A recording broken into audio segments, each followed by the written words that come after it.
menyelenggarakan aktivitas keuangan berupa penghimpunan dana dari masyarakat lalu menyalurkannya untuk kegiatan investasi di perusahaan serta menerbitkan surat berharga.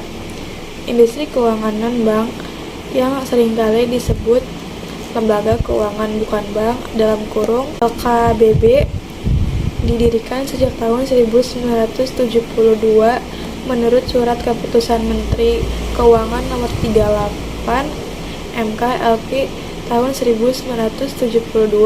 Tujuan pendiriannya adalah untuk mendorong perkembangan pasar modal agar penyaluran dananya lebih efisien sehingga meningkatkan kesejahteraan masyarakat.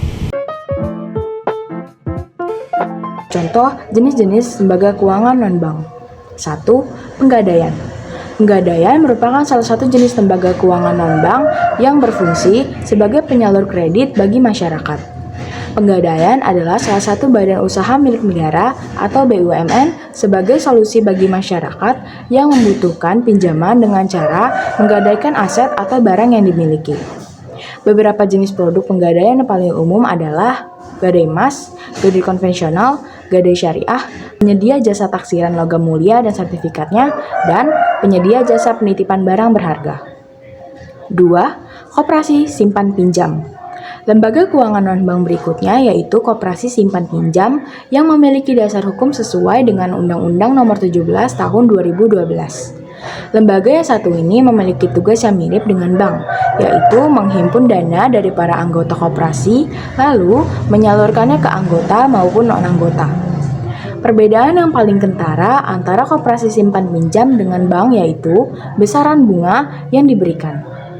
Koperasi simpan pinjam biasanya mematok besaran bunga yang lebih besar. Meskipun demikian, koperasi simpan pinjam dinilai cukup menguntungkan bagi para anggotanya karena di akhir periode akan dilakukan pembagian hasil dari selisih usaha yang didapatkan selama 1 tahun setelah dikurangi dengan beban usaha. 3. Pasar modal. Pasar modal adalah lembaga keuangan non-bank yang memiliki fungsi sebagai tempat jual beli surat berharga dengan jangka waktu lebih dari 1 tahun atau jangka panjang.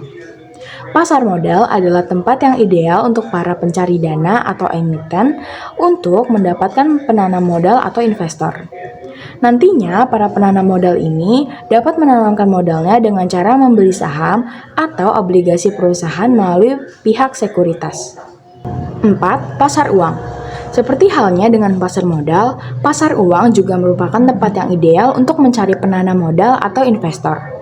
Aset yang diperjualbelikan dalam pasar uang meliputi surat berharga pasar uang atau SBPU, deposito, sertifikat Bank Indonesia atau SBI.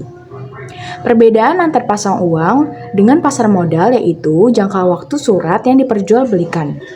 Pasar uang cenderung menjual surat berharga dalam jangka waktu pendek seperti 1 tahun atau kurang dari itu. 5. Perusahaan modal ventura. Dilansir dari Otoritas Jasa Keuangan atau OJK, perusahaan modal ventura dapat diartikan sebagai perusahaan yang mendanai suatu usaha atau perusahaan dengan jangka waktu yang sudah ditentukan. Adapun kegiatannya bisa berupa kesepakatan dalam pembagian hasil, saham, dan lain sebagainya. 6. Perusahaan asuransi. Lembaga keuangan non-bank yang memiliki peran sebagai pelindung apabila terjadi hal resiko yaitu perusahaan asuransi. Perusahaan jenis ini memiliki banyak jenisnya, antara lain yaitu asuransi kesehatan, asuransi pendidikan, asuransi kendaraan, asuransi jiwa, asuransi perjalanan, sampai dengan asuransi properti kepemilikan rumah. 7. Perusahaan sewa guna atau leasing. Lembaga keuangan non-bank lainnya yaitu perusahaan sewa guna atau yang akrab disebut dengan leasing atau multi finance. Perusahaan jenis ini berperan sebagai layanan pembiayaan berbasis kontrak. Bisa juga digabungkan dengan pembayaran secara kredit. 8. Perusahaan ajak bintang atau fixturing company. Lembaga keuangan non-bank berikut memiliki peranan dalam pengambilan kredit suatu perusahaan yang tengah mengalami kendala serta mengelola penjualan kredit perusahaan yang membutuhkannya. 9. Financial teknologi atau fintech. Vintage adalah lembaga keuangan non-bank yang berbasis teknologi. Lembaga modern ini menjalankan aktivitasnya keuangannya melalui penggalangan dana atau crowdfunding, microfinancing, pinjaman dana online, peer-to-peer lending service atau P2P. 10 perusahaan dana pensiun. Terakhir yaitu ada dana pensiun. Lembaga keuangan non-bank yang satu ini berperan sebagai layanan penjamin hari tua. Cara kerjanya yaitu dengan menghimpun dana yang diperoleh dari pemotongan gaji pegawai setiap bulannya. Dan selama pegawai tersebut masih dikatakan aktif bekerja. Fungsi lembaga keuangan non-bank yaitu sebagai berikut. Yang pertama, menghimpun dana masyarakat. Yang kedua, memberikan fasilitas kredit. Yang ketiga, sebagai perantara perusahaan. Dan yang keempat, melakukan usaha di bidang keuangan.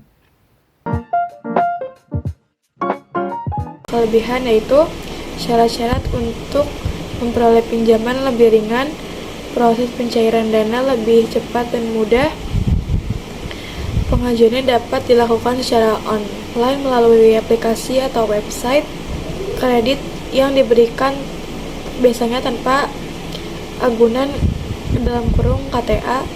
Sebagian besar industri keuangan non-bank tidak memperhatikan terlebih dahulu riwayat pinjaman nasabahnya.